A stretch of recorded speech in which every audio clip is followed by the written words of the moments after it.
Hello, it's a pleasure for me to be speaking to you at the SSDP conference. I wish I could be in more places than one at one time, but I'm celebrating MAPS' 30th anniversary out in Oakland.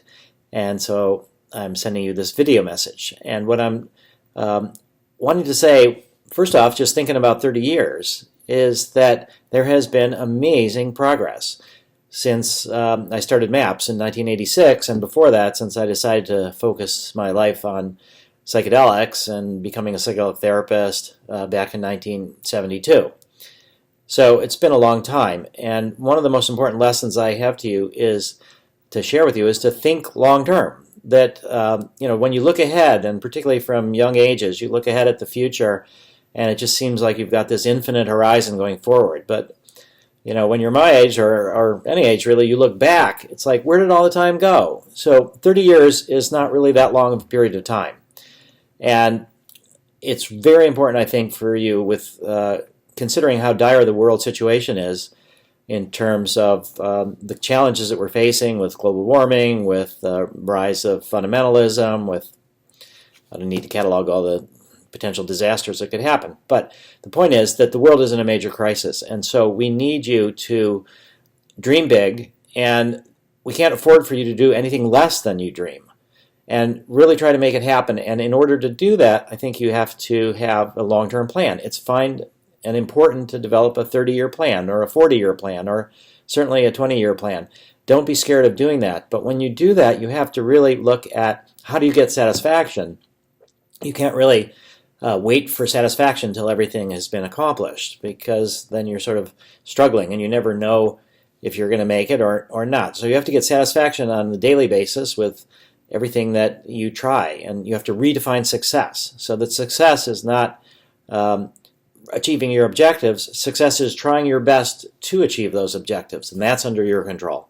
And then you can feel satisfied. Whether the world cooperates or not, it's beyond us. It's not up to you. It's up to everybody else. So you have to really try your very best to get satisfaction in little things and every daily effort, and even if nothing is accomplished.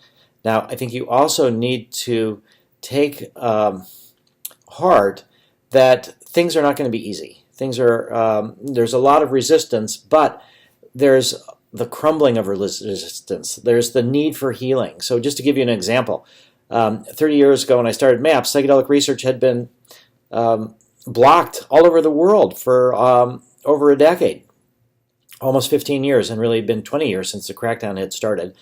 And I didn't know that any kind of research would be able to be started. But now research is happening all over the world. There's just this general sense that the discovery of ketamine for depression, refractory depression, is one of the best advances in neuroscience in multiple decades. That the work with psychedelics, particularly there was a meeting at the Royal Society in the United Kingdom where Darwin and others were members, about LSD and talking about new LSD brain scan research. We have research going on all over the world. We're able to get regulatory permission all over the place, and also there's teams now at Harvard that want to be a phase 3 site for MDMA for post-traumatic stress disorder. We'll have a site at Johns Hopkins. There was a meeting at Stanford about whether they should open up a MDMA research center just the other day. They're very encouraged about it. We're working with Kaiser Permanente even to see if we can have a site there. And there's this general sense in the field of psychiatry, in the field of psychotherapy, that the tools that we have are not effective for a large percentage of people. They do work fine for a bunch of people, but there are treatment-resistant people, and they need something more. And what we're seeing more and more is it's the combination of psychedelics and psychotherapy that is the most effective. Now, I guess I could expand that to say pharmacotherapy and psychotherapy works better than either pharmacotherapy or psychotherapy alone. But psychedelics really do facilitate the therapeutic process for a lot of people. And we have, as advisors, we're so fortunate to have the former director of the FDA Division of Psychiatry Products advising us on evaluating the research that we've done over the last 15 years and preparing to submit it to the FDA to go to end of phase 2 meeting and then move into phase 3. We also have a DEA consultant, a senior DEA official whose son went to Iraq and is sadly traumatized, 50% disabled by PTSD, finding marijuana to be helpful. So people are really changing their attitudes. And we see this throughout all of society. People are really reevaluating the drug war, mass incarceration. And so what we really need the SSDP people to do, and what you are uniquely able to do, is work on psychedelic harm reduction with Senator Biden's office. Look at amendtheRaveAct.org. Right now, psychedelic harm reduction is criminalized. It was using the same statutes that were put in place for crack houses to take the assets away from people who were knowingly having their place used for people to smoke crack, and they could also go to jail. And then the RAVE Act, reducing America's vulnerability to ecstasy, stupid idea if there ever was one, was put into place by Biden when he was a senator.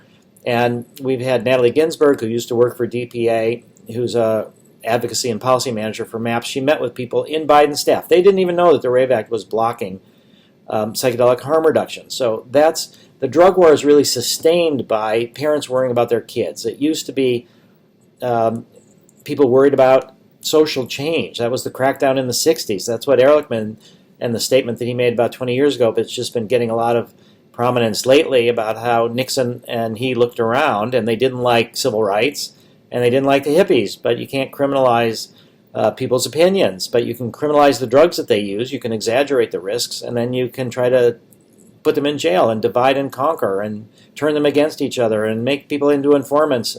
So the drug war is really starting to come apart, and the key elements to build to a post-prohibition world is to show that the risks of these drugs, which they do have risks, can be adequately managed. And so we need SSDP to really work hard on trying to amend the RAVE Act, clarify that harm reduction is part of a public health approach, and that's what we need to be able to put into place. We had a big breakthrough at Burning Man. It looks like they're going to put a sticker in everybody's greeting package about our Zendo project, our Zendo Psychedelic Harm Reduction project. The sticker is probably going to say psychedelic harm reduction.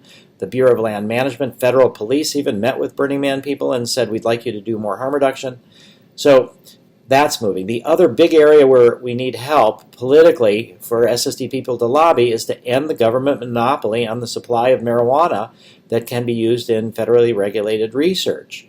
And it's a vestige of 1968 was the first marijuana production facility run by the government at the University of Mississippi, and it's still in existence. And Professor Craker, Lyle Craker at UMass Amherst, working with MAPS, starting in 2001, he's the first person ever, other than the government, to apply for a license to grow marijuana federally from the DEA. Now, of course, people aren't applying because we were rejected. We won the DEA administrative law judge lawsuit. The DEA rejected the recommendation. We lost in the appeals court. But we're going to be trying again. And this time, because there's more medical marijuana states, because there's marijuana legalization states, there's more support in Congress. Senator Gillibrand is going to be sending a letter with 10 senators, unfortunately only one Republican, to President Obama about medical marijuana, saying end the NIDA monopoly and other reforms. And so this is, I think, a fruitful area for SSDP people to be lobbying. In our area, those are the main two policy limitations, ending the NIDA monopoly and then really moving forward with psychedelic harm reduction. And I think you, as students, are uniquely able to work on that. And I've got a general sense that a lot of the work that SSDP people do is held in really high regard by policymakers, because they are looking at students and they are looking to see what students think and what young people think. And you have to really advocate for yourselves. And we'll try to help you as much as we can. But I think you guys have got great potential to really change the dynamics and change the story. So I think if you can really focus on the long term, redefine success in terms of just your struggles, dream big, and work in collaboration, and don't demonize the other, we're going to end up having a much better world thanks to you. And I just wish that all of you could be celebrating with us and we could be celebrating with you. But we can be together in spirit. And thank you very much, and have a fantastic conference. Bye.